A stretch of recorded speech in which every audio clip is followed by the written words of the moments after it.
Assalamualaikum warahmatullahi wabarakatuh. Perkenalkan, nama saya Rosnauli Oktavianti dengan NPM 2301110220010 dari Perikanan Kelas A FPIK Universitas Pajajaran. Video ini ditujukan untuk memenuhi tugas mata kuliah Teknologi Penanganan Hasil Perikanan. Pada kesempatan kali ini, saya akan menjelaskan mengenai cara penyiangan dan pembersihan kepiting. Adapun kepiting yang saya gunakan yaitu kepiting bakau atau mud crab.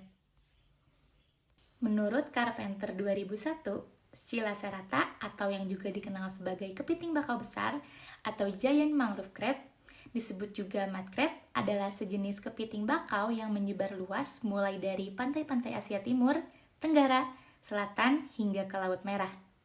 Kepiting bakau mempunyai sebaran yang sangat luas di perairan Indonesia. Umumnya dijumpai pada perairan dangkal, sekitar ekosistem mangrove, estuari, dan juga pantai berlumpur. Kepiting bakau memiliki kelezatan dan nilai gizi yang tinggi sehingga menjadikan kepiting ini salah satu komoditas perikanan yang banyak digemari dan memiliki nilai jual yang tinggi. Selanjutnya kita akan memasuki tahap pembersihan dan penyiangan untuk kepiting. Sebelum itu, kita harus menyiapkan alat dan bahan terlebih dahulu. Alat yang digunakan yaitu ada pisau, pastikan pisau yang digunakan tajam. Yang kedua ada lap, lalu yang ketiga ada talenan. Yang keempat, siapkan juga panci untuk perebusan kepiting. Yang kelima ada wadah digunakan untuk menyimpan hasil daging kepiting yang nantinya akan diolah. Dan juga ada sabut kawat. Berikut langkah-langkah cara penyiangan dan pembersihan kepiting. Langkah pertama untuk cara membersihkan kepiting yang benar dimulai saat kita membeli kepiting. Pastikan selalu memilih kepiting yang masih dalam keadaan segar. Pilih kepiting yang masih aktif dan hidup.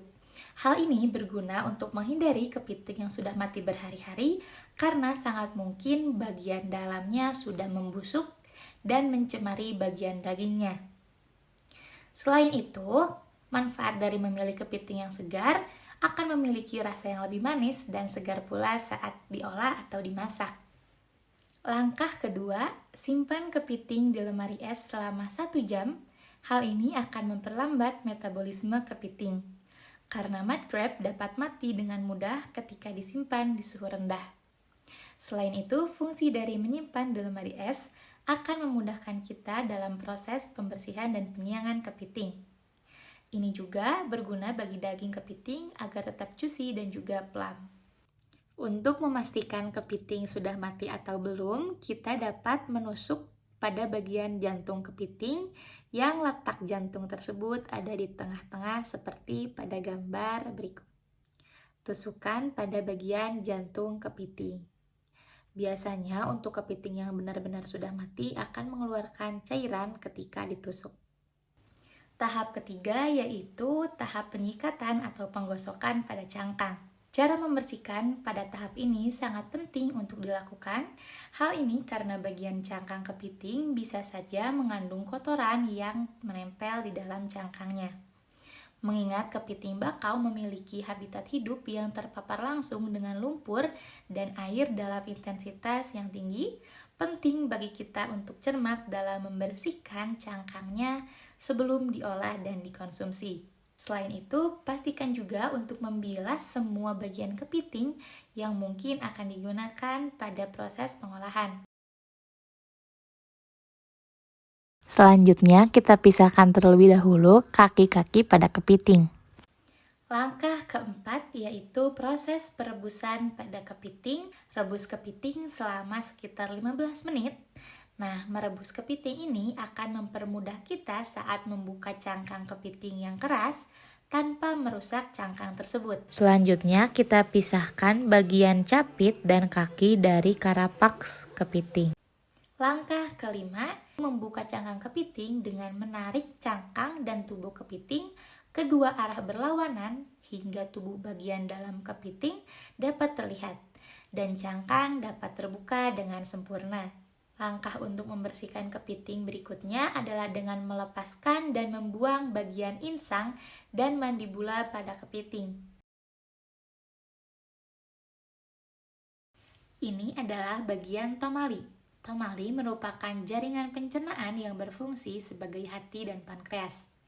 Umumnya beberapa orang menyukai tomali karena memiliki rasa yang lezat.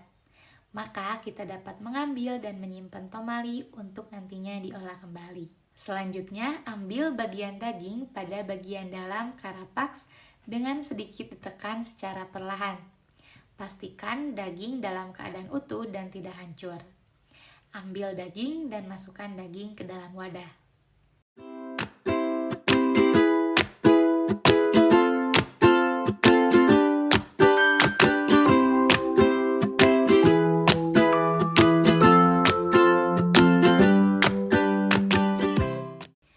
Ambil bagian daging di dalam selipat, yang mana di dalamnya terdapat bagian dactylus, propodus, dan juga carpus serta merus. Gunakan lap untuk menarik bagian dactylus dan propodus dari carpus dengan cara menekan bagian propodus dan memutar lalu tarik bagian carpus.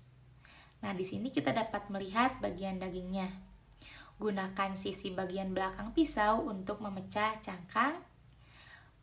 Dan juga kita dapat mengambil bagian dagingnya secara perlahan.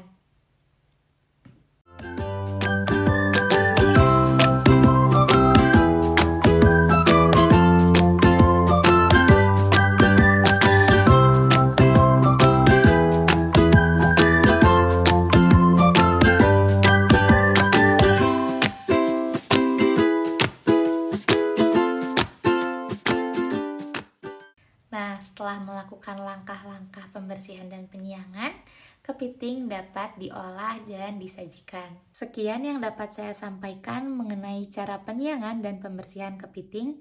Mohon maaf bila masih banyak terdapat kekurangan. Wassalamualaikum warahmatullahi wabarakatuh. Terima kasih.